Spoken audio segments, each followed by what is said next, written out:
Ma tā upu e wha se furu walu. O le malaia a o ia Moapi.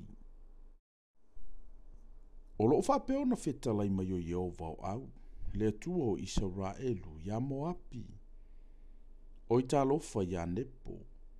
A wā ua whaatafu na ina ia. Ua wha maina kiwi a taima. Ua ea. Ua wha maina me se kavo.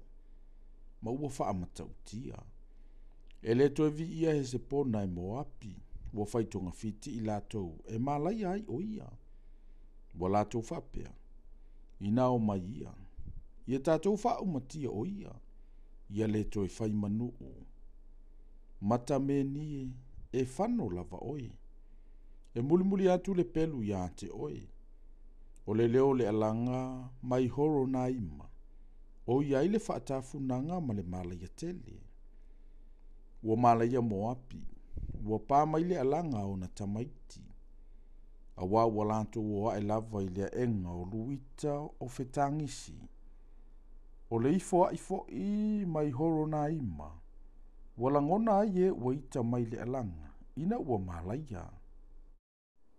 Ina so sola ia. Ia sao o tau.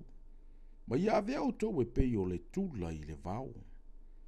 Ua e whaatua i mea ua e whaia. Mau o loa. O le mele e pu e ai lava oe. E alua tu fo iki mosa i le tāwheanga. O ana whaitaulanga mo nā li whaatasi mai ia. E sau fo i le na te whaatafuna ina ia ai uma. E le aise a ai e sao. E whano fo i le vanu. E wha matia fo i le ele laungatasi. A wawa whetalai mai ai Jehova. Ia whaini apa au mo Moapi. Ina ia lele o ia malu ese. A wae whaima whaatafunanga o na a ai. Ele ai se no foai. Ia whaafanoina le na te whaia le ngā ruenga Jehova ma le whaafai vai. Ia whaafanoina le ua tau fiala na pelu ai le toto. Ua nofo fi le mu Moapi tanu ina o tau le ele a oia. Ua nofo ia ilunga o lo na alu. Ele i whesaa a ina o ia ai le aipu i le aipu. Ele i alu fo i o ia i se tāwheanga. O le mele ua tū mau ai lo na nanamu. Ua le li i ua lo na manongi. O le mele whauta. E o ai i o na pō. Ua whetalai mai Jehova. O te awina atua i a te ia nisi. Lantou te whata oto i a te ia. Masa a ia na ipu. Mata e i o na whangu. E mafo i Moapi i a ki mosa. E peo na mao le a ingo Israelu i a peteli. O lo lantou whaatua tuanga. Pe whapewheo no tau whai mai. O toa i mantou. O tangata malolosi e taua i le taua. Ua whaatafuna ina Moapi. Ma ua wa e o na ai. O na taulelea fo ina filifilia o ifo i lantou ia fasiotia. O lo whetalai mai ei le tupu. O Jehova o aulo na suafa. O le mala i o Moapi walantalata o na o mai. O le mea fo i lea ngai o ia. E vave mai lava lea. O outou uma o e vangavangai i ante ia. I outou whaano noa o no ia. O outou uma fo i o e iloalo na ingoa. I outou whaapea. E wangausia le to o malosi. O le la au matangofi. O oe nā le tamawhawhine ua nofo i tipona. I nā luifo ia ai le mamalu. Ma nofo i le nuunau mati. A wae alua e iante oe le whaatafuna ina Moapi. Na te whaumatia o olo.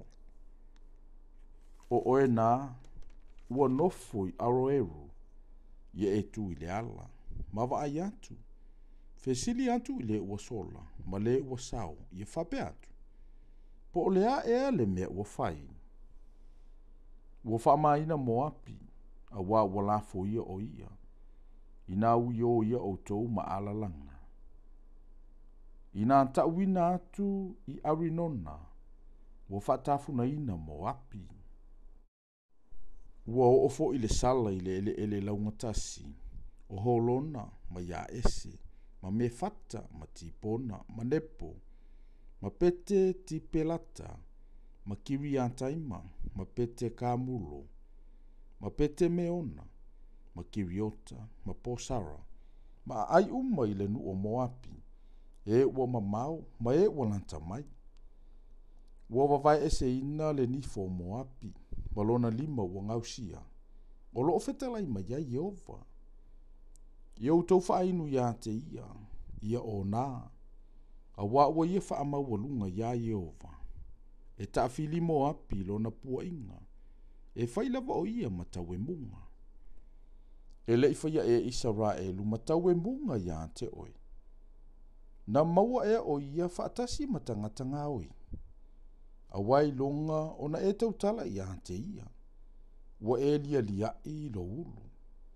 O utau e nonofo i Moapi, ia utau tu ua ai. Ma utau mau i le papa. Ia peo le lupe fo i utau. O le ua whailo na o whanga i tu o le ngutu o le lua. O mātou whaalongo i le wha maua lunga o Moapi. O lona matua wha maua lunga ma lona wha sausili. Ma lona wha sia, ma lona wha maua lunga. Ma le wha fefete ina o lona loto. O lo fetalai mai Jehova. O au nei wa o ilolo na ita. Ai whatau wa lava. O ana mea whatau wa ele whaia lava ia. O le mele utau io ai ona o Moapi. Ma o walanga ona o Moapi uma. E oi o ia ona o tangata o Kiriaresa. Levi ne o Sepema. O te tangi ona o oe ma le tangi o Yasaru. Bo so po ia le sami e o moe moe. Bo o antu le sami o Yasaru. Bo o Sofia e le na te whaatafuna ina o ufua o tata. Ma lou tau ngā vini. Wa ave se le fia ma le oli le whanua lafu le mu. O le nu o Moapi lea. Wa ufa ai wina le waina i le soli ngā vini. E le solia ma le alanga fia. O le alanga fia e le se alanga fia lea. Ona o le alanga he se pona. Wa lato fe vala awa i o i ele ali. E o lava ia ese. E afu mai so ara. E o i horo na ima. O le povi fafine wa tolu o na tausanga. A wa vele vai o ni mara lava. Ma mea na umati. Wa feta lai mai Jehova. O te whau matia i Moapi. Le whaita ulanga i le mea maualunga. Ma le wha mu mea manongi o nātua. O le mele tangi e lo uloto e peyo fangu ona o Moapi. E tangi e fo i lo uloto e peyo fangu ona o tangata o Kiriaresa.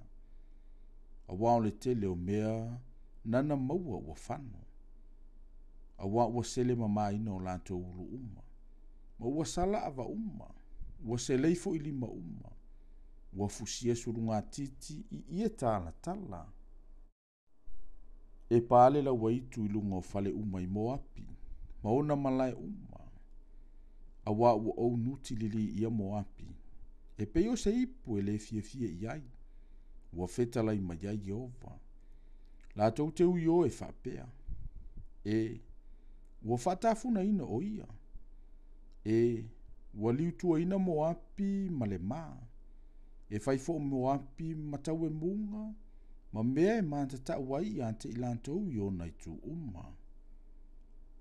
A wao lo whapeo na fetala i mai o Jehova. Whauta. E lele o ia e peyo le aeto. Ma whalo na apa au ilunga o Moapi. Ua e Kiriota. Ua maua fo i olo. E a vea loto toa Moapi le la vanso e peyo le loto le fafine ua whatinga. E whaumatia Moapi e le whaimanu. A wana ia wha maua lunga i a Jehova. E ia te oele nofo i Moapi. Le matau, ma le lua, ma le mailei. Ua fetala i mai a Jehova. O le ua sola i le matau. E pa uia i le lua. O le ua aluae ai le lua. E la vea o ia i le mailei. A wau te wha o ia Moapi lava le tausanga e tau ia mai ai i lantou. Ua fetala i mai a Jehova. O i lantou wa sola. Wa lantou tutu i le paolo o he sepona. Wa le ai so lantou malosi. au anu atu le afi ai e se pona. Ma le afi mumu mai totonu o se kono. Wa mua i le tua Moapi, ma le tua mua i o tangata vavao. Moapi e, o i talofa i ante oi. Wa wha umatia le nu o ki mosa, a wa ua avea o antali i le tawhianga. Ma o wa fafine i le tawhianga. Ai peitai, o te whafo isia le tawhianga a Moapi o na po a muri. Ua fetala i mai ai ova. O na ngata lea o le whasala ina o Moapi.